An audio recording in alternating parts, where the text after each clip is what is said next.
Okay, we're going to get started. I'd like to call the meeting to order. Since this is our first meeting of the year, it's reorganization time, and I'd like to turn it over to Jen, who's going to run the election part of the meeting. All right, each year you guys need to be organized, and we appoint a chairman, a vice chairman, and a secretary.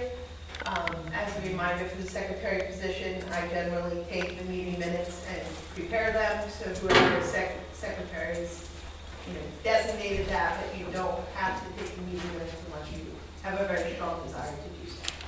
So, first would be an election of a chairman. So I'm looking for a motion and a second to appoint one of the planning commission members as chairman for this year. Make a motion for Jery. A second. All right, motion second, all in favor for Gary to remain chairman? Any opposed? Okay. All right, so election of a vice chairman. The vice chairman would lead the meetings in the event that Gary can't make the meeting. I believe the vice chairman is currently Melissa from 2022. So do I hear a motion to appoint a vice chairman? Second. All right, motion second for Melissa to remain as vice chair. All in favor? Aye. Any opposed? Okay. All right, and the last would be election of the secretary. Aaron, I think maybe secretary this year, is that correct? Okay. Anybody want to make a motion to appoint Aaron as secretary? I will make that motion. All in favor? Aye. Any opposed? So Gary, you're chairman again, so I will turn the meeting back over to you. All right, thank you. Our first action item is to approve the minutes from the last time we met, which was September 28, 2023, if you can remember back that far. Are there any corrections or additions to the minutes as presented? If there are none, I'd ask for a motion and a second to recommend the minutes. Make a motion to accept. A motion and a second. Any further questions or comments? All in favor of approving the minutes from September 28, 2023, signify by saying aye. Okay. Are there any opposed? Now we'll go to our open forum portion of the meeting that deals with any of the items on the agenda. For those of you that maybe haven't been here for a while, or it's your first time, we have two public comment sections. The first of which is now to have comments regarding anything on the agenda, and then at the end of the meeting we'll have another open forum for any topic that pertains to the planning commission. So I'd like to open up the open forum section for agenda items. So anyone that would like to speak? Yes? Karen, President Morris. When the developers come up and submit their plans, is there a way that it can be facing us so that we can actually see it as well? I know you all got, the papers and the plans, but when they're facing you, I'd like to see, what specifically the areas they're talking about, and, if that is possible. I think, well, since he's not here tonight, we can block him off, but if they could get to the far corner and like Angle it. back and forth. Everybody. Yeah, that would be great. Yeah. Yes, Val. Valerie, 165 Clayton Court. I just had a few comments about Brook's Edge. I don't know if wetlands delineation has been done yet of that property, but my understanding is there's some very extensive kind of soil that is indicative of wetlands there. So I was just curious as to where that's going to fall with regards to the dwellings that are predicted to be put in there. And I also hope when you're considering this development, you'll also consider the impact that it's going to have on the local Amish community that are going up and down on Route 10. I think there's going to be a significant impact to especially the Amish in that area and also the surrounding Honeybrook Borough. Thanks. Thank you. It's just a sketch plan, so, we typically don't answer, but probably wetlands have been done in the past, but they'll have to be done again. They'll have to do an analysis, and same in traffic. So they're a long way from, We can speak a little further about that when we hit that particular item. anyone else that would like to speak regarding the agenda items? Yes, sir.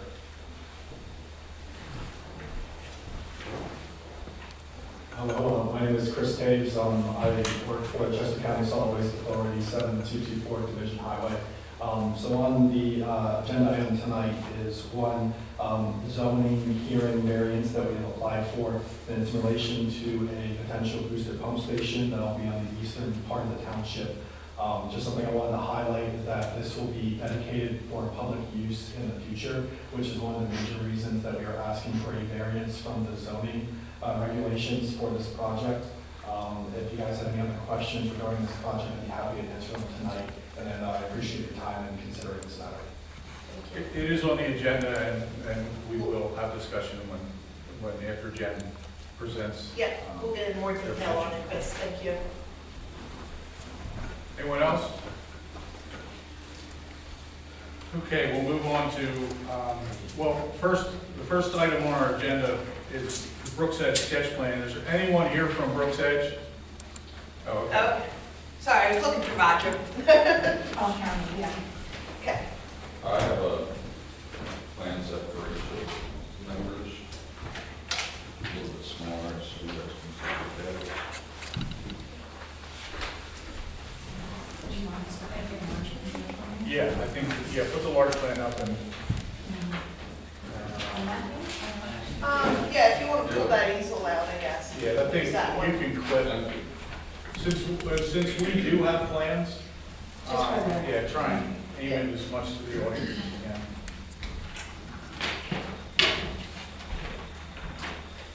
And then if you guys want to introduce yourselves and then kind of give the planning commission and the public a brief background. As Gary did note briefly, this is just a sketch plan submission. They submitted it to get a formal zoning review to identify any zoning relief that may be necessary. The project is in both Honeybrook Township and Honeybrook Borough. So the non-residential uses are primarily in the township. The residential uses that Valerie alluded to are in the borough. So the borough will need to review any development within their boundaries. And the township will review the development within our boundaries.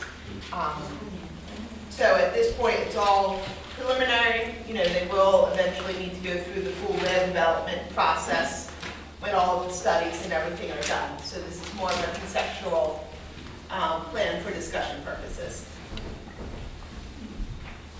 So I'm Remy, I represent all county associates on behalf of the owner of Lewis Frame. This is a preliminary sketch plan, as you guys have said. We've received preliminary comments and we're taking those into consideration currently. So right here is the dividing line between Honeybrook Township and the borough. So in the borough, there will be 28. You want a big plan? Oh. So maybe they move it back. Here, I can. Sorry, Levi, I didn't want to cut you out. This dash line, for all you plan sheets members, is the dividing line between the borough and the township. What's going to be happening in the borough is 28 single-family homes, or actually, sorry, correction, there are 28 homes in total. There will be 26 twins and 2 single-family homes, as well as this one commercial lot up top here. On the township side, in counting this extra lot, there's going to be 11 commercial lots, as well as 1 residential lot in the southernmost point here. This is the current wetlands delineation that we have had done.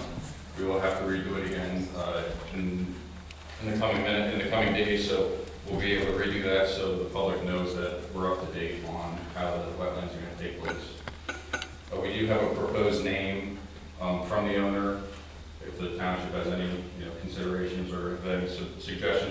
to take those of South Brook Drive, sticking with the Brook's Edge name.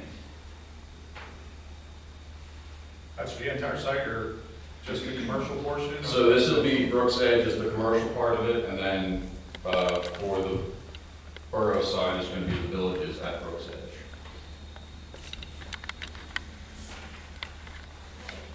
As you noted, we did do a zoning review on it, and within the Honeybrook Township portion, we said there's a multitude of non-residential uses. Some potential uses are identified, a few retail stores, a bank, a gym, I believe a restaurant, a fast food place, and then some self-storage facilities. So all of the, just looking at, Mike did the letter, all of the uses proposed within the township are permitted in the MUC zoning district, except for storage units. The self-storage units would require a variance if they proceed with those. Generally, we think the lots that they're creating around these uses generally look to comply with the area and bulk standards. And again, as they finalize those, we would need to make sure that the true net lot areas, once they've done their studies for steep slopes and wetlands and those buffers, that those do comply.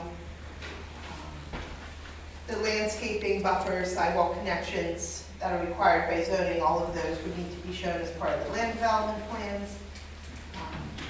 Same thing with any floodplain. We do know Honeybrook's ordinance for the floodplain does have those certain soils that constitute the flood hazard district.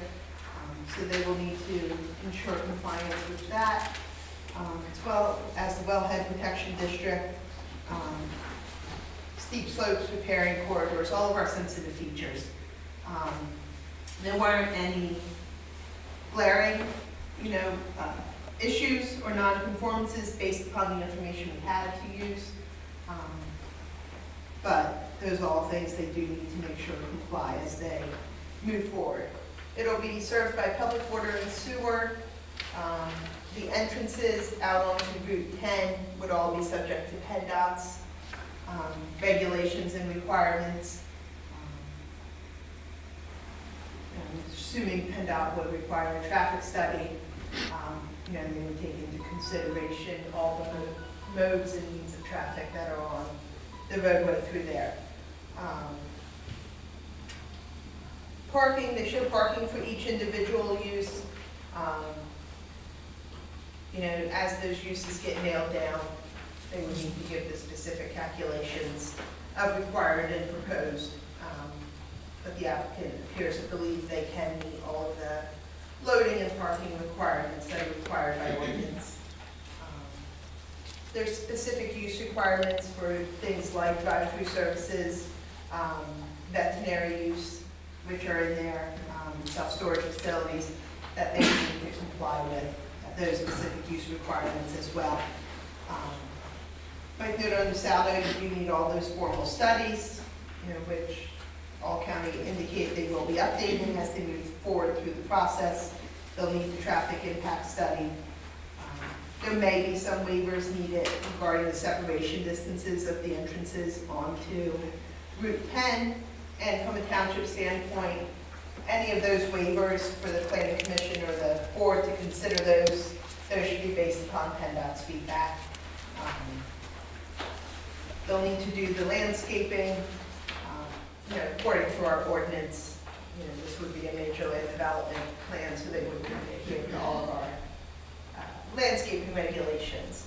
So, from the planning commission standpoint, if you guys have just any general feedback on the layout, the access, in particular, if you have any feedback, there wouldn't be any formal motion tonight for zoning relief for the self-storage facilities, but if you had general comments, if that's something, if a zoning variance application was to come in, would you guys, be supportive of that, or do you have concerns over that particular use in this area?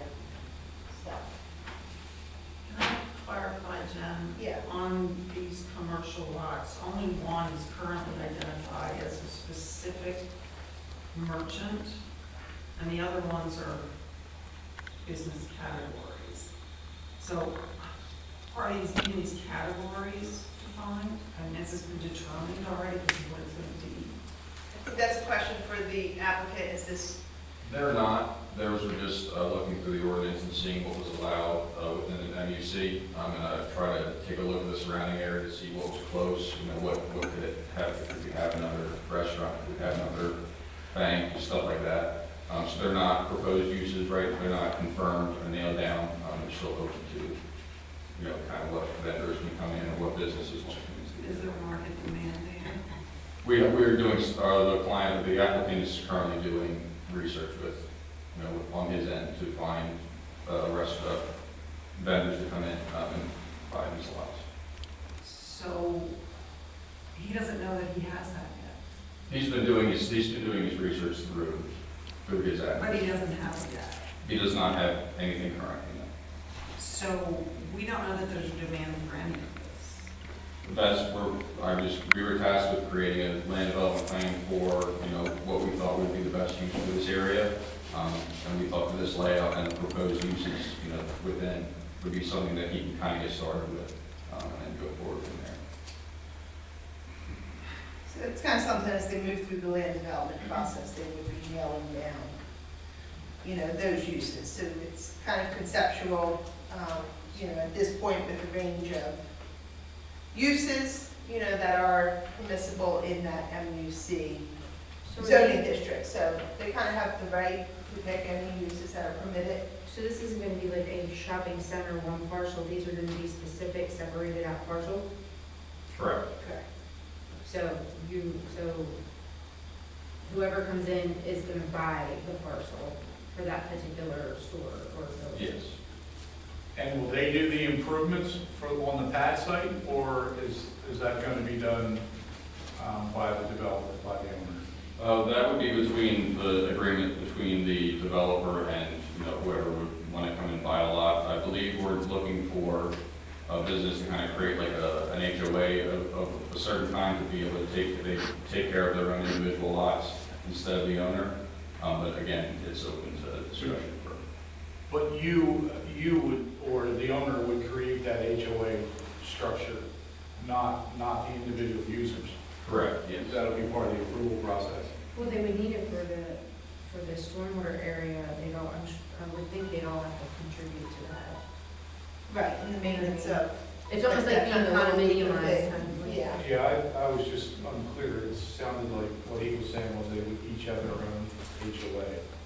No, it's going to be, the goal is going to be a collective stormwater facility right at the bottom here in the southern part of the lot that encompasses all of the commercial area. We might have to do some remedial stuff on site, but the majority of it we'll try and take care of. That was going to be my question. It doesn't look like you have enough area for stormwater. Yeah, well, we're going to see what depends, whatever the lots call for. We're more than capable and ready to do stormwater management on the individual lots if needed. So your layout for the only one you have identified, which is a Dollar General, this is designed with the same concern that we had with a previous location where the deliveries, the truck has to back through the parking lot, and that wasn't acceptable. Right. So you need to look at redesigning Yes. so that Dollar General has a pull around, so the trucks aren't backing through the parking area. Yeah, we've been in contact with the Dollar General designer. He'll become well aware of it. So that one's an absolute? That's between the applicant and Dollar General right now. We have not heard anything, whether they're still doing it or not. We have not heard anything on that front so far. So if you make an HOA or whatever you call it, whatever, or are they gonna take care of like the snow throughout the whole place, or is each individual lot gonna have to take care of their own? As far as we would be concerned so far would be the owners of the parcels would be able to take care of their own. Whether if we create the HOA and there's a communal service that the owner takes care of, those details will obviously be. So at what point do you have to present the HOA documents, draft documents? When they come in? That's got to be that's got to be for preliminary plan approval. It's probably the overall concept of maintenance would probably be discussed in part during the preliminary plan. So we want to know if they're coming in for a final as a phased final or an individual. One of the other things that they'll need to decide is kind of that loop-looking street in the middle that kind of provides access to a multitude of those, whether that's a public or private street would ultimately have to be determined at the preliminary planning stage also. Have you had any initial conversations with PennDOT? 'Cause you have six entrances on Route 10. Right. If I'm reading your plan correctly? We have not, and we're well aware that we're gonna get on that very soon as soon as we, end this and, see what kind of your feedback is, then we'll go forward with, if we have to change anything before we go in front of PennDOT. Well, personally, just my opinion, that's something maybe we should be concerned about, the amount of access points there are on Route 10. It's a pretty busy road. Right. And I don't think that, I would be shocked if PennDOT would allow that entrances. That's a concern that I have, the traffic. Yeah. It's going to create a lot more, probably going to create a lot more traffic. And as rush hour is now already, how's that going to be with the other? Well, as part of that traffic study, they may have to do improvements, like XL, decel lanes. They may only be right in, right out, and it could be requirements like that, it might, it's not going to mitigate current traffic, but it might help alleviate some of the concerns they may encounter with their development. But how is PennDOT going to deal with people who don't understand that you don't pass a person above you and you don't have a clear line of sight? I have had many near head-on collisions on Route 10, and this is only going to make it a lot worse. Whenever they go through the PennDOT process, PennDOT does always request township feedback on what should be included in the traffic study and what other traffic concerns the municipalities have. So the township will have an opportunity to provide feedback such as that we have a strong concern over, the traffic from the Amish community, and those in terms of speed and passing and different things to have them take those things into consideration when they're looking at the multitude of accesses. And as Gary said, where they have 4, 5, 6 accesses coming out on 10, PennDOT may be looking for them to take that loop road and expand it, so it's more, maybe there's 2 entrances on the 10 and everything else has to take access off of that loop. Or maybe an Kind of entire spread those lane, out, but. maybe an entire extra lane across the front, which would be a place for the horses and buggies to get over, and it would serve as a decel too, and that may help here. I don't have an issue with the horse and buggies. I have. No, an you're issue- talking about people passing.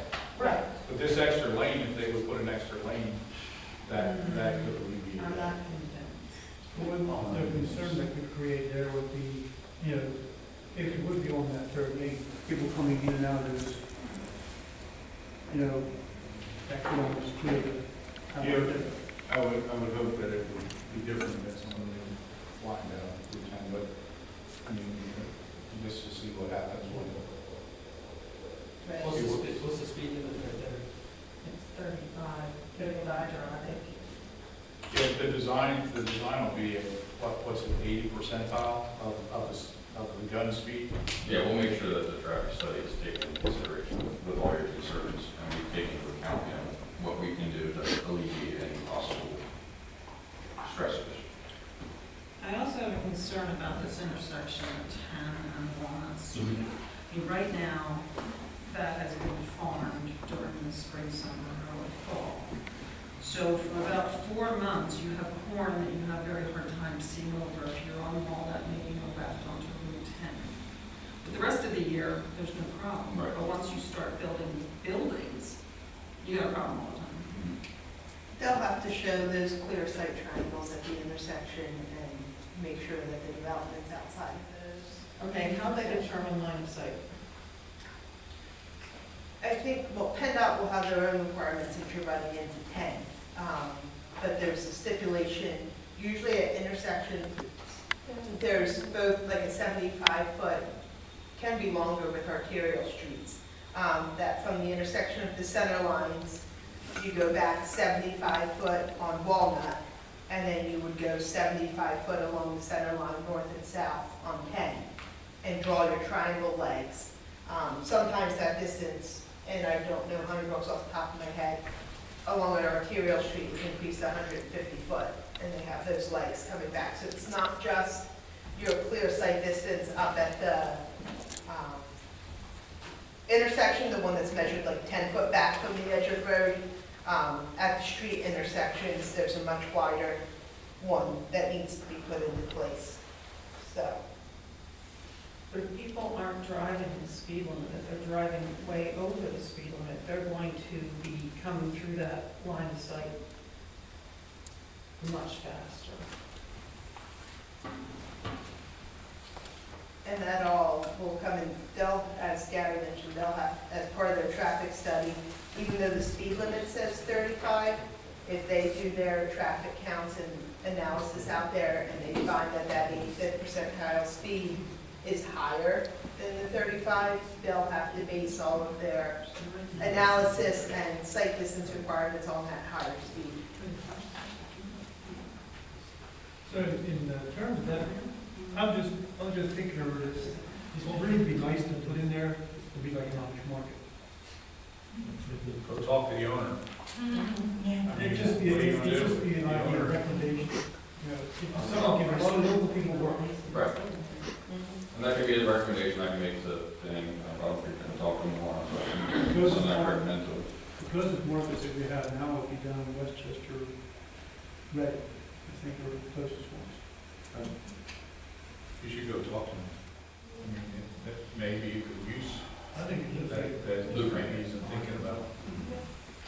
I have a question on the storage facility, which isn't permitted for no outside vehicles. It's going to be strictly, you're proposing just inside storage.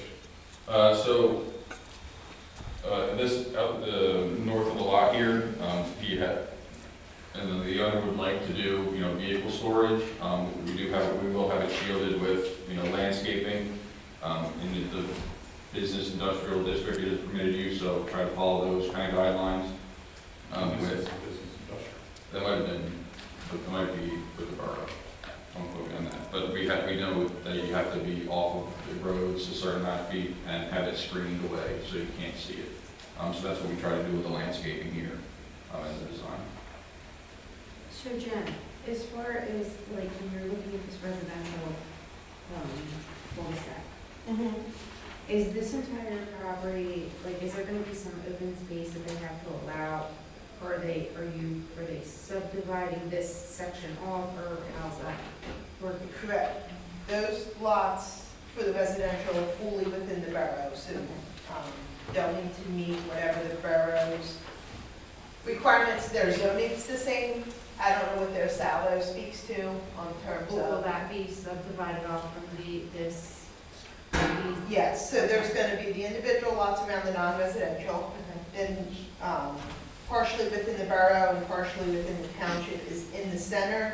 The existing farmstead and farmette house, that remains as a lot. And then they'll have the new lots for those twin dwellings over in the borough.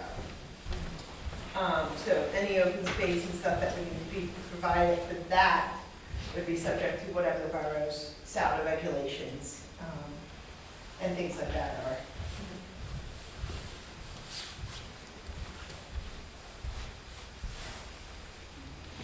So, any other general comments or questions on the development itself, the self-storage unit? We talked a lot about the traffic. Any other feedback for them at this point as they look to move forward with the project of things they should be considering? Well, I mean, what's on most of the property is something that they have the ability, or he has the ability to do. Personally, I would like to see kind of what that storage area is going to look like if you're looking for a recommendation at some point to move forward with the storage area. It's, you know, it's kind of a shame that it's gonna block the old, you know, the old homestead. If you can screen the camper parking and, that, I guess that's okay. It's just that seems to be where the storage units end up not looking pristine. Whereas when, you know, all the kind of different vehicles come in there and all different conditions. I mean, personally, I'd like to see what he's looking to do there. So when a zoning hearing application comes in for that use, if it does, you would like the application to include things like architectural examples of the screening, like you know, kind of a perspective view, not just the flat. So there's gonna be storage that isn't within a building?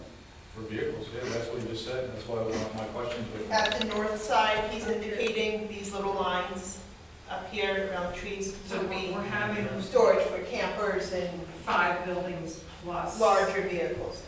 That's what they're proposing. That's what they would like to consider.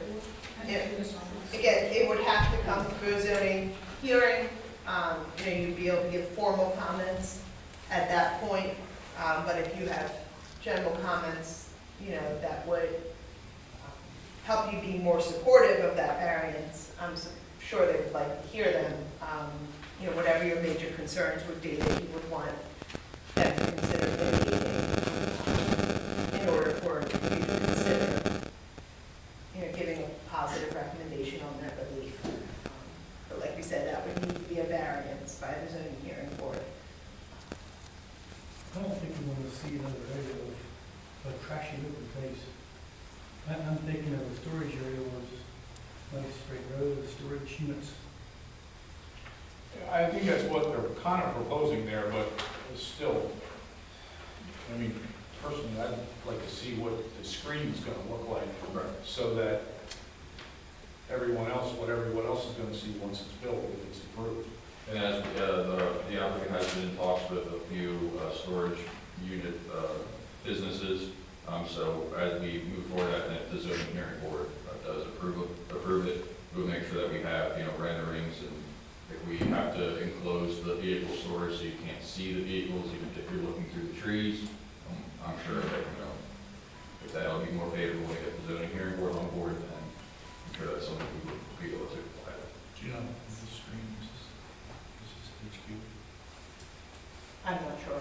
Do you know if the stream, is Yeah, it in HQ waterways? They have the chapter 93, high quality trout stock fishery listed on the plans for it. Hey, yeah. For the veteran, let's just say they have a veterinary office in there, Mm-hmm. or would they, is it allowable to have an accessory use for like overnight stay? That was Or, one of Mike's comments, because I know there's different lot area regulations in the ordinance based upon whether or not it has like a, you know, kind of, not kennel by the normal definition of kennel that we think about, but the overnight accommodations.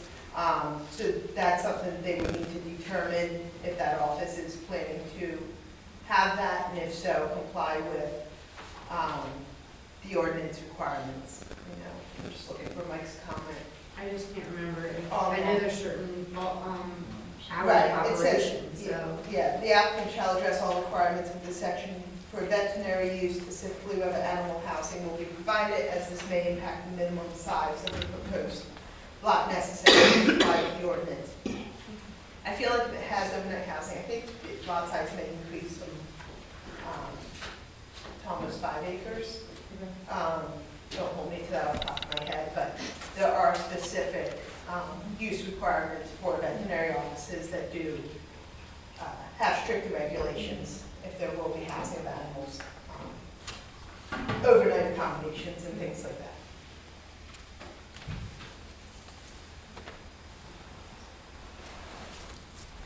Are there any other questions?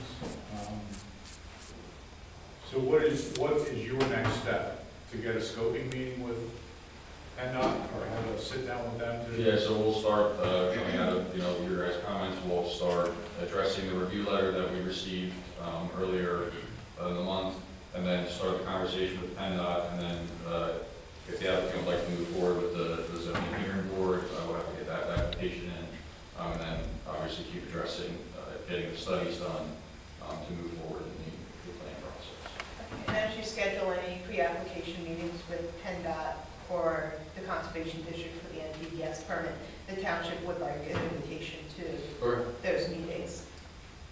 you can get that. We didn't check, is there anybody online? I don't think so, and I actually believe it's audio only now.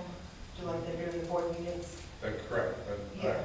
we didn't. I already checked check. a few minutes before the meeting. A number of people have tried to connect in and they said there's no sound. And unfortunately, because they can't make comments, nobody knows that. Okay, I just unmuted it, I'm sorry if you missed that.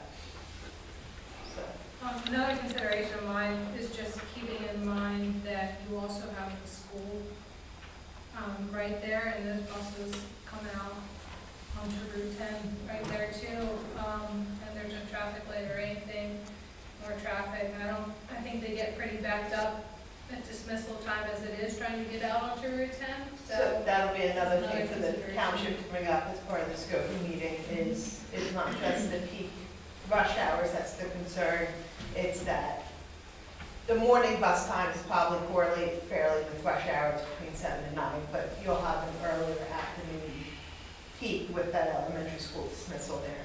Okay, Yeah. that's a good one to include. Is there any firefighters going back in here?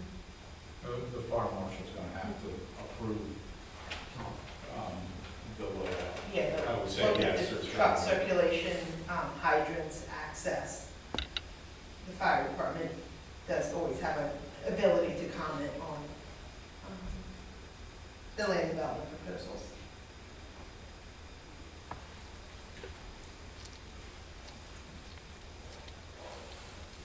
Anything else?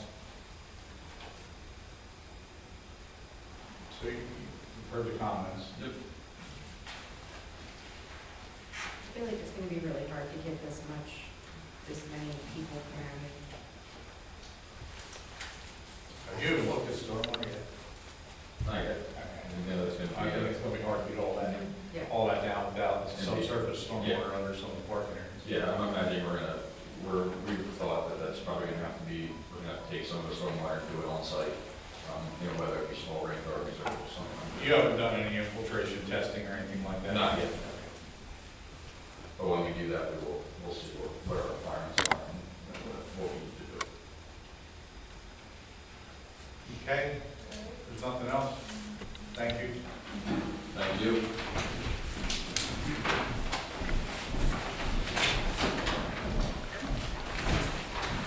Got it. Stop here. I just looked up and just wrote in. Yeah, I think we're good. Thank you.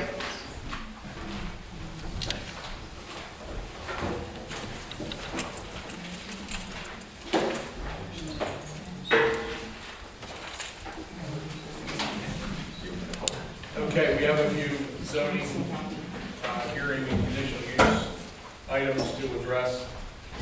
First one is the Esh Variance. We'd like to establish a rural occupation in excess of the maximum square footage of 5,000. I believe it's increase of 5,334, that's the relief they're asking for, so. Correct. Yeah, while he's putting up his plan, based upon the lot size, the maximum threshold for the principal rural occupation is 5,000 square feet. They're looking to do the principal building as 50 by 100, which would be 5,000 square feet, but they want the office area to kind of be a bump out from that building, which results in the 5,384 square feet. And the addition of the building and the parking area does raise the impervious coverage up to about 5.5% on the lot, and the threshold for a lot in the ag district over 10 acres is 5%. So, a Do you just want to give a brief introduction, anything else you want to add to the application? Sure, good evening. My name is John Williamson, I'm with Team Ag, and I'm here with Amos Esh, who lives at 1225 Beaver Dam Road. And it's approximately 15 acres parcel, and it's in the agricultural district, and he proposes to build a woodworking shop. Like your zoning officer mentioned, we're asking for two variants. First of all, it's a rural occupation. He meets all the requirements, and that's a permitted use. Meets all the requirements according to the zoning ordinance, except for the two that was already mentioned, which is for a rural occupation for this size lot, the maximum size is 5,000 square feet, and it will be a total of 5,300. I think it's 84. 84 square feet. And so that's considered a de minimis variance that we're requesting, so there's really no criteria for it, like a regular variance, but, and the same thing with lot coverage, we're just asking for a little bit more, from 5% to 5.5%. As far as dealing with the stormwater, we obviously have to deal with stormwater, and that will be done. Putting in impervious structure. Correct, and any new rural occupation does need to do a land development plan. So if it does, is granted the relief, this would come in as a minor land development plan. Accepting all the rainwater, it's draining off slowly. I guess we can take some questions. There's all sorts of advantages to you get extra buffer zone for insulation. So if you guys can keep it down, so we can just ask our keep questions moving and, things along. yeah. But I guess one of the points would be waiting. Okay, so does the planning commission have any questions or comments on the relief that's being requested? You know, as I mentioned, the specific details on the stormwater, all that will come in at the land development stage. So what's before you tonight would be to take a position on the application. As a reminder, for the hearing application, the planning commission makes a recommendation, takes a position of support, against, or no position. That's forwarded to the Board of Supervisors and ultimately the zoning hearing board of your thoughts on the relief that's being requested. So again, it's for the size of the principal building and the total impervious coverage on the lot.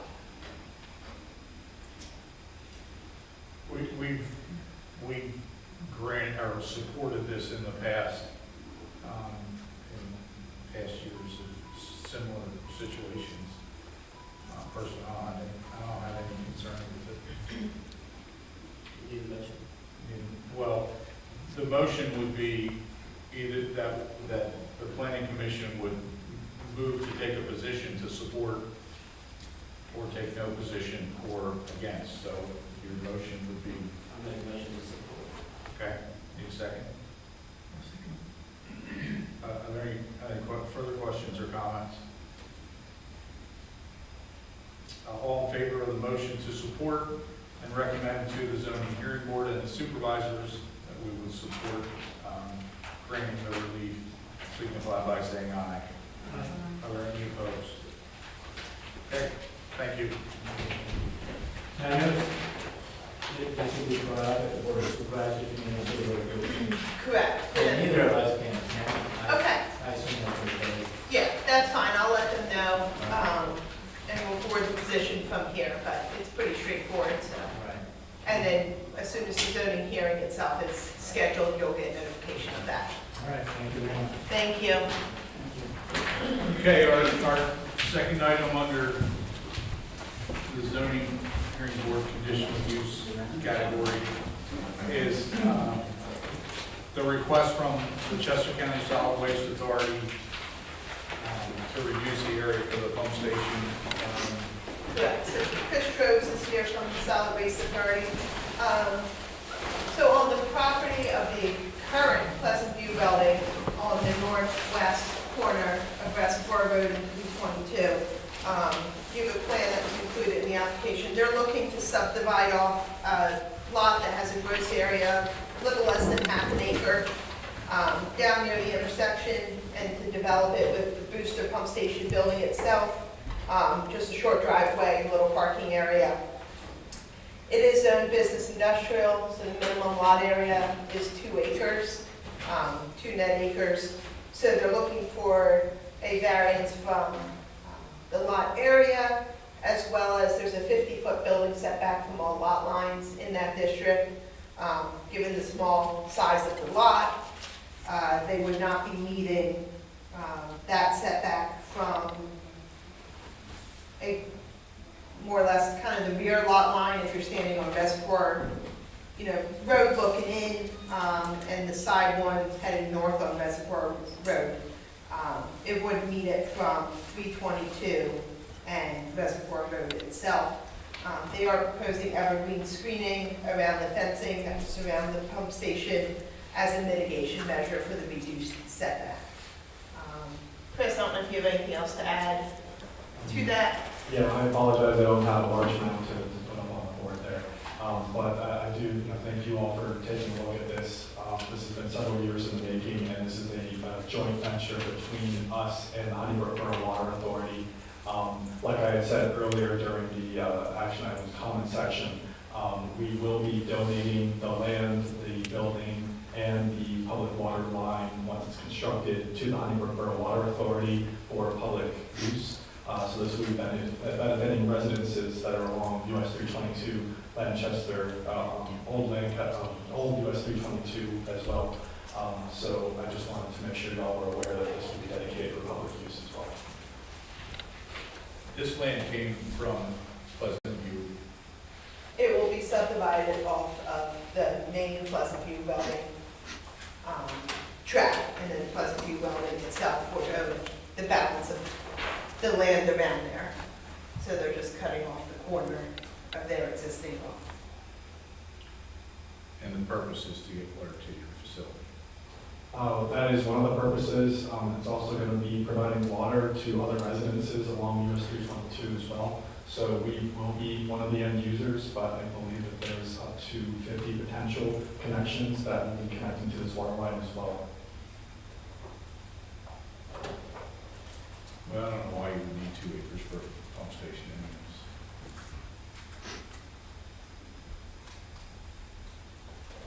My only disappointment is you didn't make Jimmy Dennis come for an hour. I'll make sure I tell them that. Be a long way from travel. Any questions or comments about the relief that's being requested? Again, ultimately, this would come in for a formal subdivision and land development plan. All the details, stormwater management, things would be done at that point. But their first step before doing those plans is to make sure they could get the zoning relief necessary for the lot size and setbacks. So, any questions or feedback on those? And if not, similar to the other zoning hearing, again, the planning commission will be taking a position of support, against, or no position on this application. So we're looking for a motion. Make a motion to support. Okay, need a second. All right. Any questions or comments? Okay, hearing none, in support of the recommendation, the vote would be to support recommending supervisors and zoning hearing board to approve the request. All in favor, say aye. Are there any opposed? Okay. All right, thank you all for your time, and have a good evening. Thank you, Chris. And our third item on the agenda is the request from Mr. Sunstein for relief from zoning hearing to provide a gravesite, if you want to go into Correct. the details. Looking, the township definition in the zoning ordinance of a cemetery does not distinguish between the number of burial sites on a property. Therefore, even one burial site on a property would constitute a cemetery by our zoning ordinance definitions. His property is located in the neighborhood residential zoning district, where cemeteries require special exception approval. He's looking to provide a burial site for his wife, who recently passed away on the property. The site has been evaluated by a soil scientist. The underlying soils by the Web Soil Survey are floodplain delineated soil. The FEMA floodplain doesn't extend to that area, but by our soil-based definitions, it was. However, the soil scientist found that the actual physical condition of the soil in the field was not representative of the floodplain soils, and the site is substantially higher in elevation than the stream level there. They also found that they could meet the ordinance requirements for the burial depth below grade and not interfering with the water table in there. So the relief that he is requesting tonight would be for the special exception to allow cemetery in the first place, and the second one is a variance to not require a land development plan to be done, which is a zoning ordinance requirement for cemeteries. All the other requirements for a cemetery, he has been able to address. There is a requirement for an agreement, like a maintenance agreement for the area that gets recorded against the property. The solicitor would draw this simplified maintenance agreement, which in this case would more or less be, just keeping the area mowed. And with the document being recorded, it puts any future owners on notice that there's a burial site on the property. Yeah, it gets recorded in the county, so if they would do a title search or anything like that, it would come up. Mr. Sunstein is here tonight if you have any questions for it.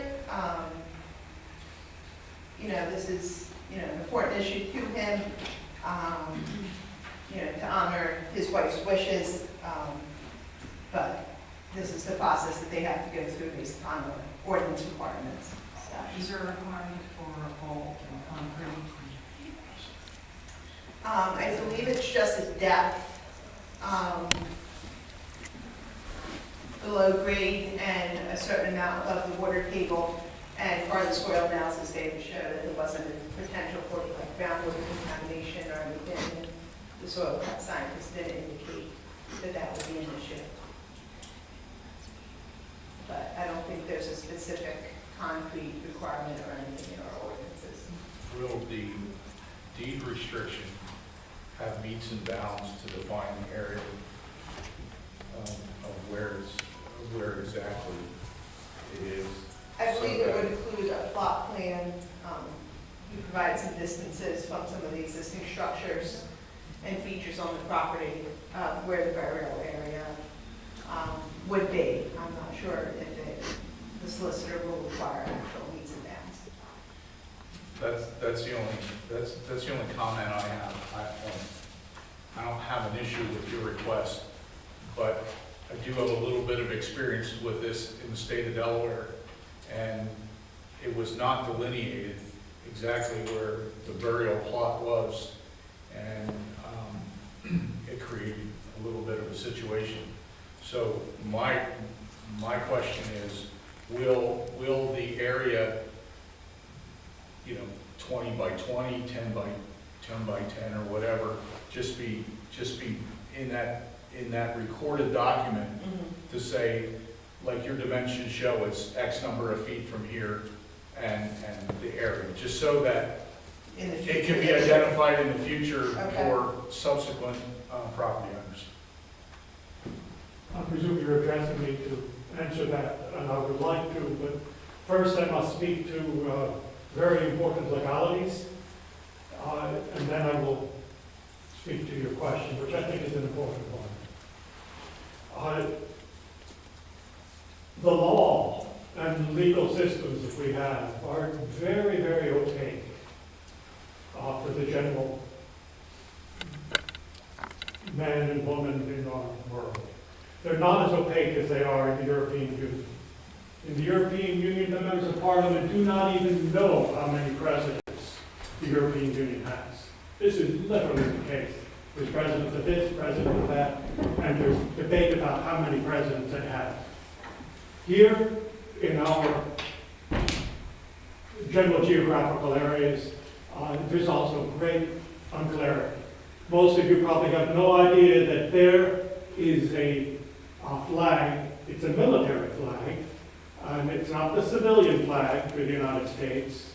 And that military flag is a specific military flag. It has fringes on it. That means it's an admiralty flag. And here, not where I am, but here, your meeting is under admiralty law for the corporations that you're enrolled to represent, to fulfill certain tasks. And that's very important to know. If one has a situation like our situation. The admiralty jurisdiction is a jurisdiction now I am visiting at. I am not appearing here. I do not even claim to make a special appearance, which is a limited appearance that has not the same situation or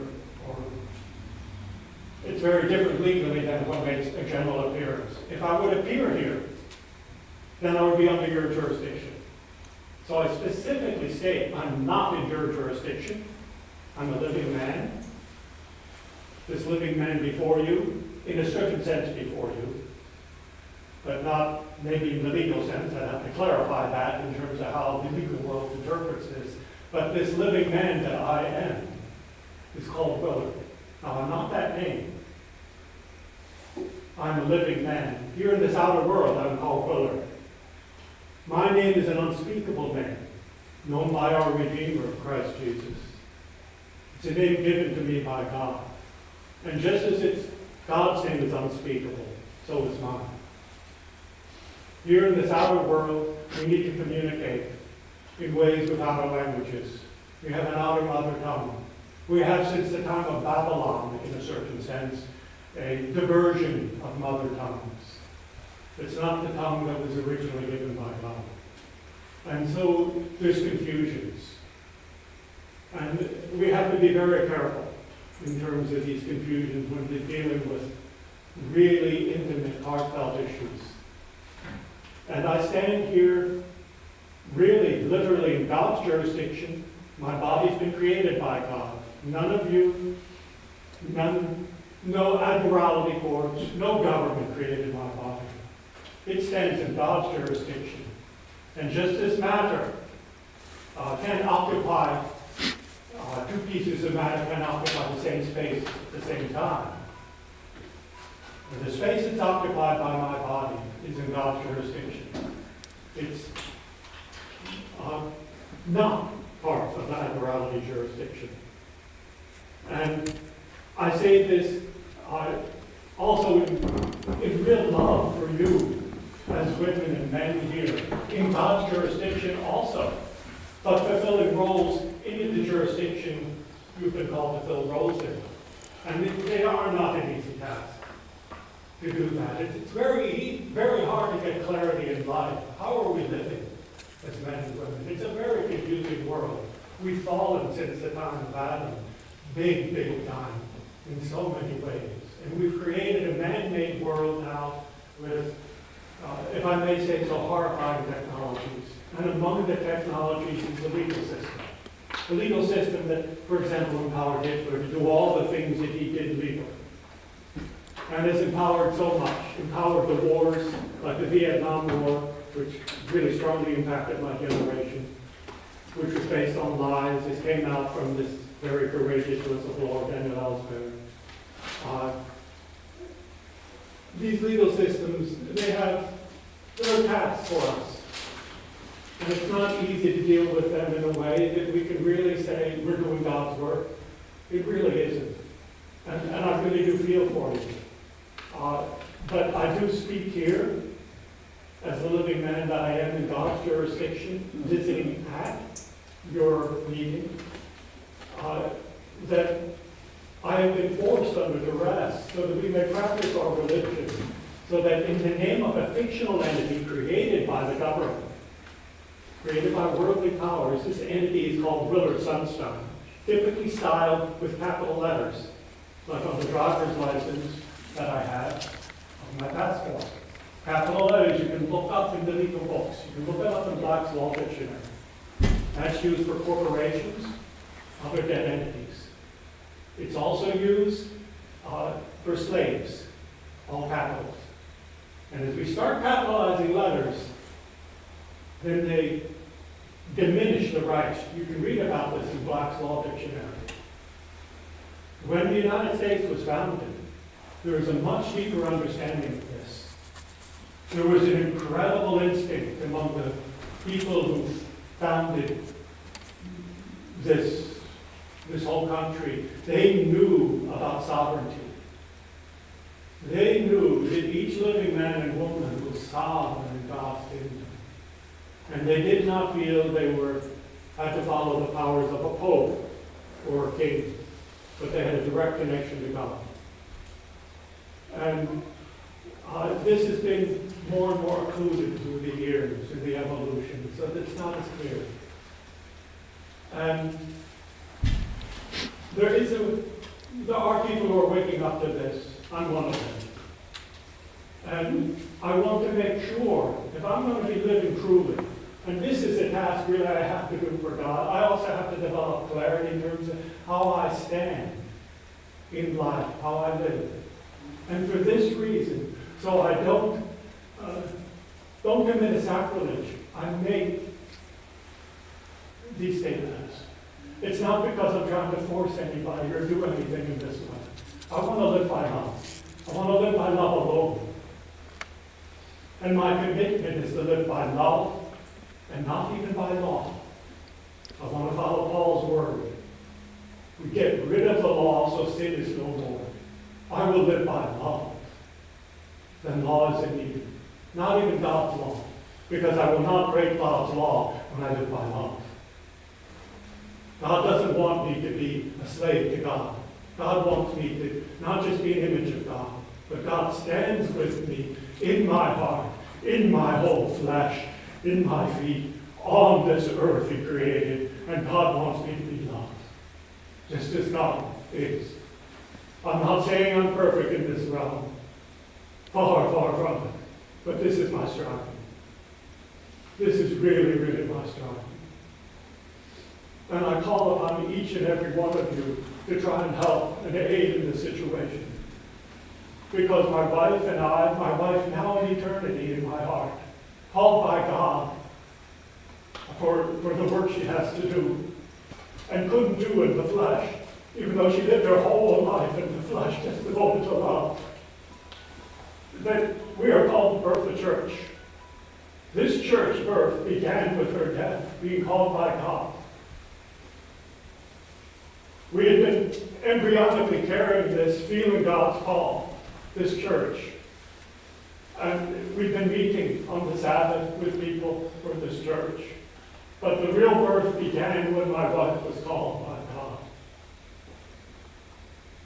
In this way. We're trying You're to help you Yes, to I get thank to where, you. to get there. closure on And I this. am doing this process with these regulations because as I comprehend it, the lawyers for the township and the supervisors and the people involved with Nectarcom have not recognized the law properly.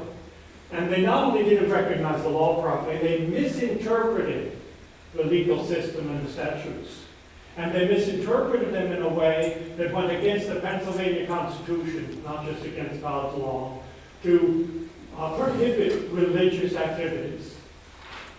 Unnecessarily prohibit. Now, if somebody's religious activities involve punching somebody because they're in the Church of Satan or something, that's not true religion, and that should be prohibited. But if it's not hurting anybody, then there should be no prohibition.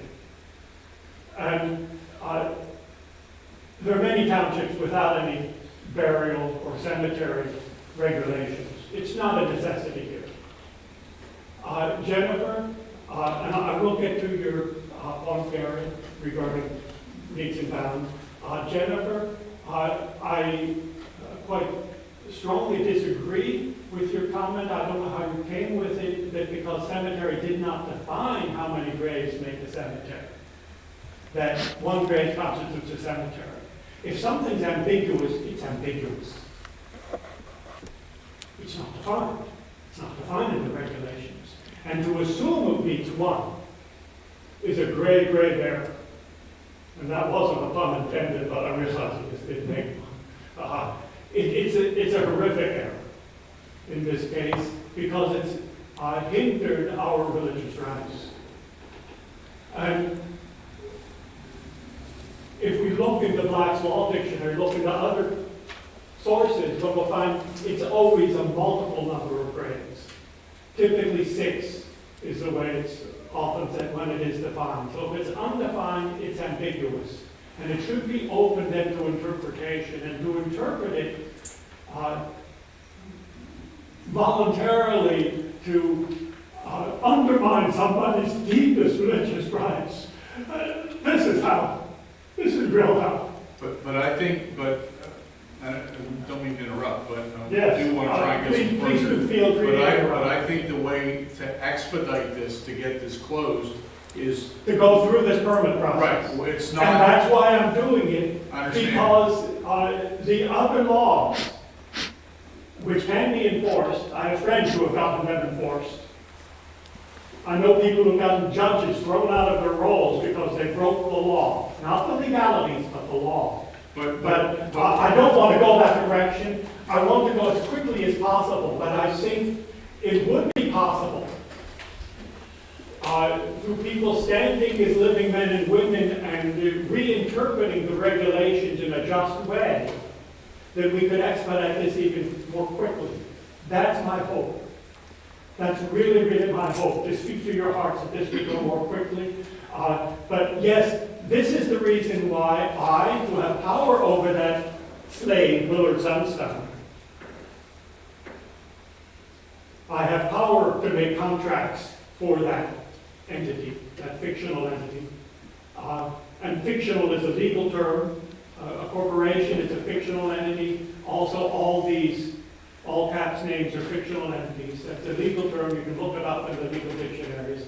I do have power to make contracts in there. I've been forced under duress to do this for Willard Sunstein because this seems to be under the unjust, violent misinterpretation of the regulations, the most expedient way forward to get the violence to end.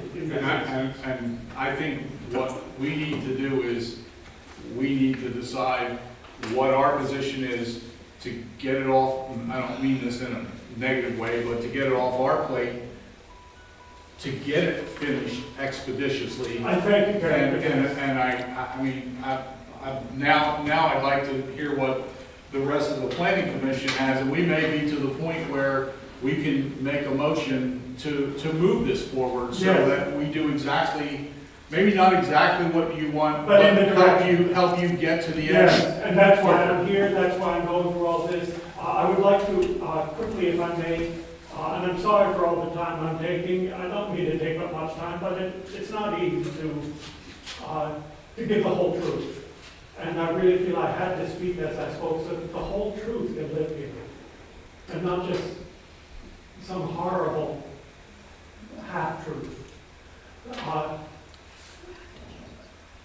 You had a very important question regarding meets and bounds. I think this is very important because meets and bounds, good borders, good fences, make for clarity and things working out harmoniously in the future.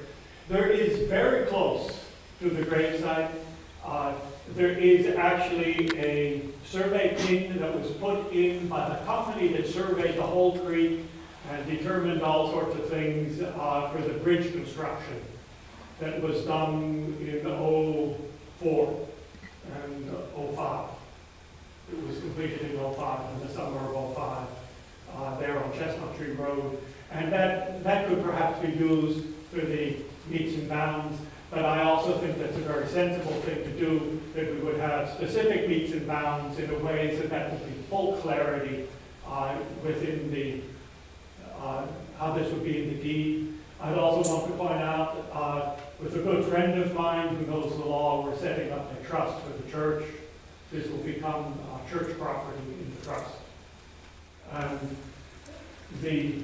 there are not just no plans for more graves, at most two. It'll specifically be clear. This little area is only for the grave for my beloved wife, her body, and for my body, if that's hopefully available at the time, that God would call me from my flesh. That what earthly remains I would have would be buried there. Yeah, that was clear in the documents. Yeah, and nobody else, it's not going to be for other members of the church.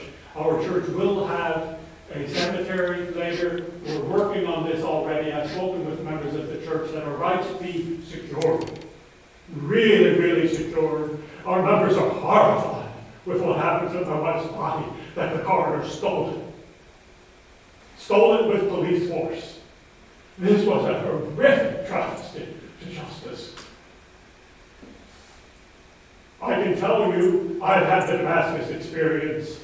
I have had spiritual experiences, and I know what the soul and spirit of my wife went through when her body, with her life forces still so woven around it, not in it, but woven around it, the hell she went through.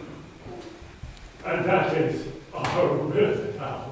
And we want to prevent this violence from happening to anybody else in our church. So these are things we're going to be going forward to try and secure our rights in the future. And I know you folks aren't responsible for this, what happened with the coroner, etc. And I know you folks feel your hands tied in different ways. You have roles to fulfill. But this is where I'm at, where my heart is, where my thoughts are. And Susan, I do want to address the vault question. I think I wrote that down in the 33-page notice, affidavit, and vandals, which also include the amendments. But the cemetery requirements, because we were forced to pay for a cemetery, they require a vault. Not all cemeteries do. If I recall correctly, the Honeybrook cemetery requirements, which have nothing to do with pollution, nothing, they require a vault. They don't require that people should not be given chemicals in their bodies which are permanent polluters that destroy everything and can't be broken down, can't biodegrade. They require a vault.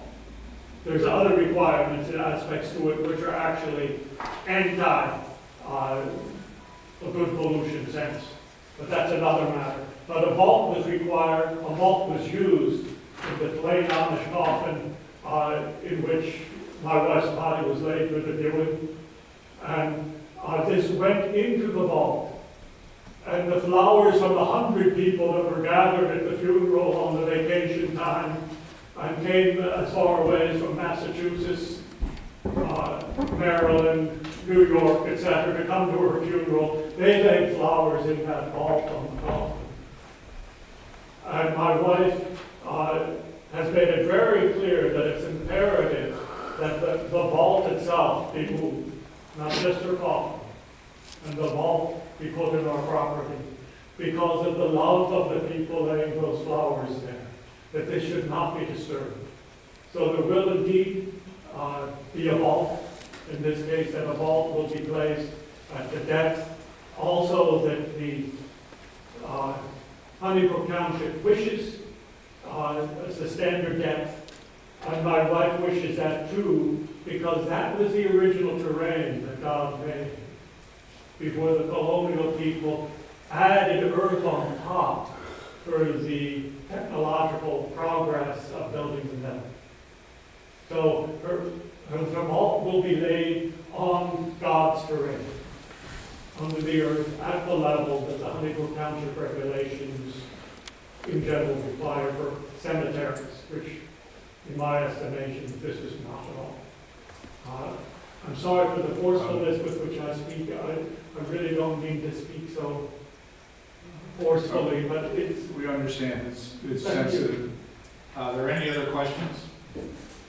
Are we ready to make a motion to either support, take no position, or not support the zoning relief? And again, the zoning relief being requested is a special exception approval for a cemetery use and to not require a land development plan to be done. oh, And you could condition that upon your position, if you want to reference anything with regard to Gary noting the needs and bounds. Make a motion to support. Okay, second? We have a motion and a second. Are there any further questions or comments? Who was the second? Levi? Okay. Levi. So we're gonna specify that there's gonna need to be, the specific, Well, that's going to be, That would be the recommendation. part of your motion to support it. that's what I was asking, that's gonna be part of the motion. Yes. Yeah, I have that written down, identify needs and bounds. So we have a motion and a second. Any other comments? All in favor of support of the motion, signify by saying aye. Aye. Any opposed?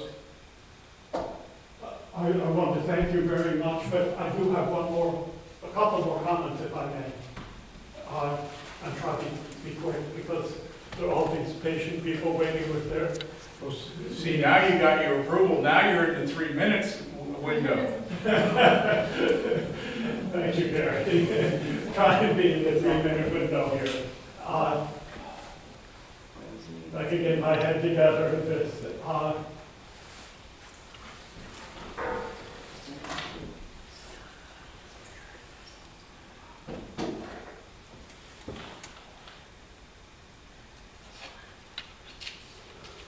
I do think it's possible also for you to recommend that this go as quickly as possible. Even if you don't feel it, I think that's possible. And I would hope you would also have something there, maybe not as your official comment to it, but as a personal. Are we okay? Are we okay if we pass on to the supervisors and the zoning hearing to try and expedite the process? I mean, Hold the hearing as soon as Yeah. possible. Thank you very much. Yeah. The other thing I want to point out is, from what I've comprehended from the communications, the reason I've had to bring this before you is because the land was in our absence taken away, this half of our land from agricultural and zone residential. And otherwise, it's in the cemetery ordinance that it's given by right to agricultural land. And that's why your recommendation was needed. And I was never consulted regarding this. I was deathly ill at the time when all this was involved. The doctor said I would not live. They said it was impossible for me to survive. They even forged the hospital documents, changed them from what they told me because nobody would believe the medical records if they had written in what I was suffering from. And this isn't the first time. They also forged medical records when they gave my father a false transfusion in the hospital and almost killed him. The hospitals do this regularly. And not all the time, but regularly. And they did it in my case. I was totally out of it. I've been out of it for quite a long time. Just getting my strength, building back up over these years to do God's work. It's been quite a few years to get my strength back up. It's not fully up to what I need to be the performance I wish in life. But with my Redeemer's help and my wife's help, I trust it will be in the course of this year because there's just a lot of work to do for God. But if our land was made both sides agricultural instead of both sides residential, then this meeting would not have been necessary. well, we're moving it closer. Yeah, I'm not going beyond my 3 minutes, I think, probably. I'm sorry. I'm not the best in time, and my apologies and gratitude to you folks on your patience and all you're dealing with. Well, Again, I wish to thank all okay, of thank you. Thank you.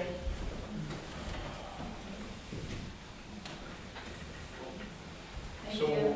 we'll move on to our open forum for any topic. Anyone that would like to speak? So they kind of build, what's, I know this is the first sketch of this development, but like a self-storage restaurant, Adjournment thing. You know how many like little strip places that, you know, they put in like a Dollar General and then they close up and they even got a vacant building sitting there and they're gonna be vandalism there. I think we're taking the beautifulness of our township and going blacktop, kind of, if you understand what it. I understand there's, you know, you gotta build so much, so you don't have to build every square inch, you know? And like you said, you know, that there was corn in the spring, in the fall, and we're taking away from that, I don't know, that agricultural, the beauty of watching the corn grow, you know, running through them when I was a kid. You know, it's just to basically make everything a parking lot. But I mean, a lot of these places, you know, they come in, yeah, and then it's like a year later, they're closing up. Dollar Generals are closing up. There's Dollar Generals all over the place. Do we really need one here? I personally don't think so. The other question I have is like, who or how is the owner doing the research on whether or not these things are going to be put in? You know what I mean? Is he asking the public? Is he just going to the vendors? Don't know. Don't know the answer to that. Yeah, does the public? No, I guess not. It's his land, he can do what he wants. Well, within the ordinances. And I just, you know, with the storage unit, I just see it being cluttered and being, vagrants hanging out. It's all, you know, everything's coming this way. Okay, so. Yes, Val? Just a real quick question. I know when the Dollar General had been here last year, they mentioned about using one of their market models.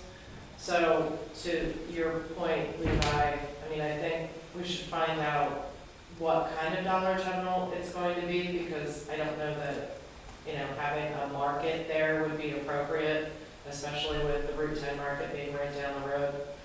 So just something to consider. I didn't think of that too, you know, that might interfere with them a little bit, unless they're gonna move in that building too. But I mean, when you're talking about it being in a rural agricultural community, having the Dollar General come in and bring fresh produce is kind of ridiculous, so. Good question. We pass it on to the owner. Yep. Anyone else? Yeah, I have a question. Yes, sir. Other townships, whichever group of committees they have, I've heard they do an independent impact study of what that would do to the area and around the areas of traffic and or everything else that we've talked about.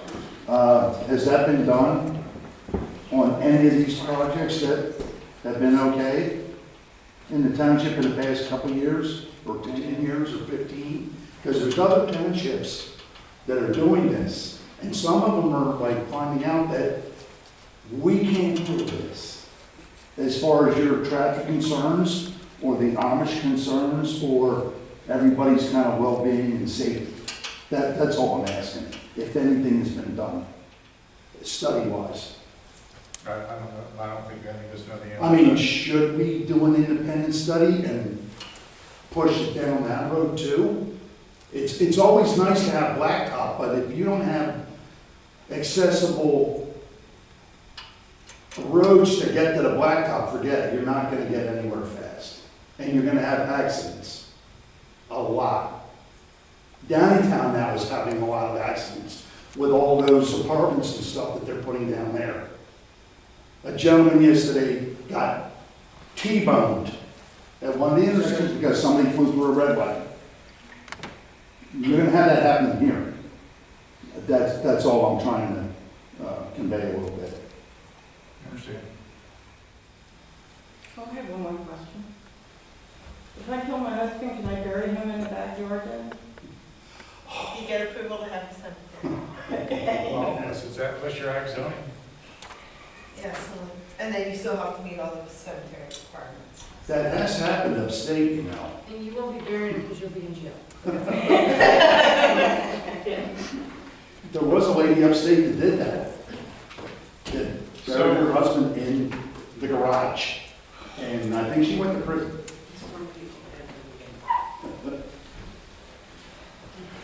On the third sheet is a list of the upcoming meetings. And maybe they can move that zoning hearing up a little sooner if that's the one, if that's, yeah, that's it. Yeah, all we can do is see if we put it on the workshop agenda, but I don't know if the zoning hearing board's schedule is, I haven't heard anything from the zoning hearing board solicitor about scheduling. I'm not sure if the township office has, so. And I apologize that he went on and on, but I just You didn't have the heart to tell him. didn't have the heart to do that. That was a little bit sensitive. So, That's the question that we all want. Yeah, that's what I want to know. What did you say? Where his waste body was now. That's what I was saying. I think it's at the Cedar Falls, isn't it? They should give them the bottom, right? no, I think it's buried somewhere. She said. I'm not sure if they It's in a were, vault somewhere. I'm not sure if they were temporarily buried somewhere else, but the funeral home won't bury on his property without the township's permission because of their own. Right. Well, they know the Business liability. rules. I'm just curious. And why did you everything. get cremated? Because. They won't, because our ordinance does allow, if you were cremated, your ashes can be buried without constituting a cemetery, but that was not an option.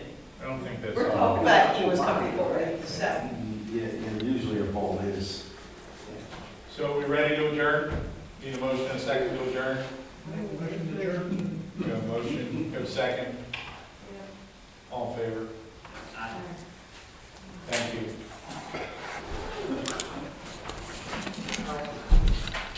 This is when you get cremated, just go. I was. I hope you didn't read the report when I said about killing my husband. Meetings and realize that I will be away on business. That's not acceptable.